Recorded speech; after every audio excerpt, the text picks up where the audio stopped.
संजय सिंह की गिरफ्तारी हुई है। ईडी का एक्शन होना, ये बहुत ज़्यादा लोग इसको देख रहे हैं। अब आप आंकड़े देख लीजिए, पिछले 5-7 सालों में ईडी का जो एक्शन हुआ है, सो कॉल्ड एक्शन, ये 95% उन लोगों के ऊपर है जो केंद्र सरकार के खिलाफ में हैं। 95% वो लोग हैं जो भाजपा के विरोध में हैं। उन पर जो सो कॉल्ड एक्शन है, कितना जायज़ है कितना नहीं है, जनता इसको देख रही है। लेकिन ये बात बिल्कुल सच है कि चुनाव से ठीक पहले इस प्रकार की कार्रवाई जब होती है तो बड़े सवाल उठते हैं कि मंशा क्या है, ऑब्जेक्टिव क्या है। ये इन्वेस्टिगेटिव एजेंसी है या एक सरकार का एक जरिया है दबाव बनाने का, प्रेशर क्रिएट करने का। लगातार जो विपक्ष के नेताओं के ऊपर केसेस हो रहे हैं, छापे पड़ रहे हैं, रेड्स हो रही हैं, इनकम टैक्स की, सीबीआई की, ईडी की, ये कहीं ना कहीं सवाल को जन्म देते हैं कि ये हो क्यों रहा है चुनाव से ठीक पहले। और विशेष रूप से अपराधियों के, मतलब विरोधियों के ऊपर, जो सत्ता से जुड़े लोग हैं, उन पे कभी कोई जांच नहीं होती, कोई छापे नहीं मारे जाते, कोई नोटिस नहीं मिलता उनको। तो ये बड़ा एक, मुझे लगता है पब्लिक से संज्ञान ले रही है।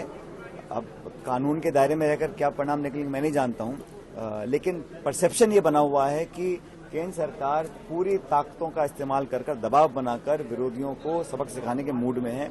लेकिन पब्लिक जो मतदाता है सब बातों को समझता है और मुझे लग रहा है कि 2024 में सही निर्णय पब्लिक लेगी इस देश की। अच्छा, एक आपके भाषणों में एक चीज आ रही है कि हिंदू मुस्लिम मंदिर मस्जिद, अयोध्या पाकिस्तान जैसी बातें जो हो रही है, क्या आपको लगता है कि भाजपा जो है, मैं तो ऐसा मानता हूं कि भारतीय जनता पार्टी को इस देश के लोगों ने पूर्ण बहुमत की 2 सरकारें बनाकर दी, 14 में और 19 में। अब इन 9.5 सालों में जो उनकी रिपोर्ट कार्ड है, उस पर चर्चा करने का मैं समझता हूं उनके नेता नहीं चाहते हैं। वो हमेशा विवादित मुद्दों को ही प्रासंगिक रखना चाहते हैं। ये एक पुरानी रणनीति है भारतीय जनता पार्टी की।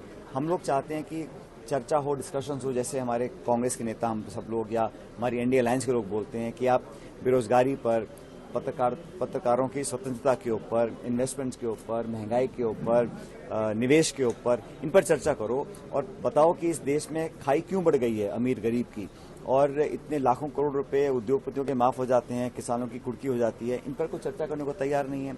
तो जो भावनात्मक मुद्दे हैं या विवादित मुद्दे हैं, उनको हवा देकर लोगों का ध्यान डाइवर्ट करने की एक शुरू से कोशिश बीजेपी की रही है। लेकिन अब लोग समझ रहे हैं, इसलिए जो परिणाम आपने देखे कर्नाटक में, हिमाचल में, वो कांग्रेस के पक्ष में आए थे।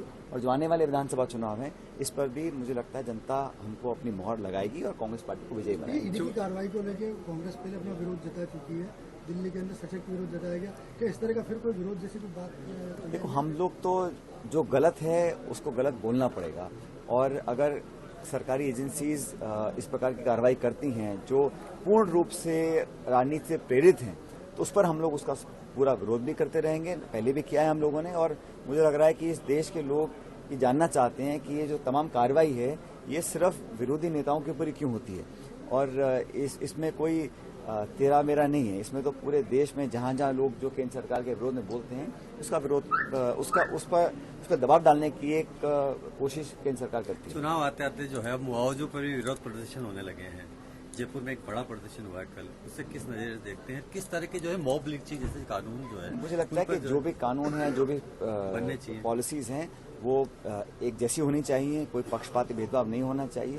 लेकिन हमारा जो चुनाव का मुद्दा है, चाहे राजस्थान है चाहे बाकी जगह हैं, वहाँ किसान, नौजवान, महंगाई, बेरोजगारी, आगे की संभावनाएं, भविष्य की नौजवानों के लिए हम क्या तैयार कर सकते हैं, उस पर करना चाहिए। एक विजन रोड मैप होना चाहिए।